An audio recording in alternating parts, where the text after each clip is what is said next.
गडचिरोली जिल्ह्यातील एटापल्ली तालुक्यात एक हृदय पिळून टाकणारी घटना घडली आहे। अपघातग्रस्त शेतकऱ्याला रुग्णवाहिका न मिळाल्यामुळे गावकऱ्यांनी त्याला चक्क खाटेवर झोपवून जंगल पार करत रुग्णालयात नेलं। शासनाकडून सबका साथ सबका विकास, स्मार्ट विलेज आणि आरोग्य वर्धिनी अशा अनेक योजना राबवल्या जात असतानाही मूलभूत आरोग्य सुविधांचा अभाव ही बाब अजूनही ग्रामीण व आदिवासी भागात गंभीर आहे।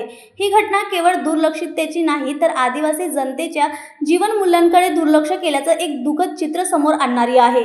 मिळालेल्या माहितीनुसार गडचिरोली जिल्ह्यातील एटापल्ली तालुक्यातील पेंदुळवाही या छोट्याशा आदिवासी गावात आज सकाळी एक गंभीर घटना घडली। शेतकरी मानेराम रामा हिजामी आपल्या शेतात ट्रॅक्टरच्या साहाय्याने चिखल तयार करत असताना ट्रॅक्टर उलटल्यामुळे त्यांच्या कमरेला गंभीर दुखापत झाली।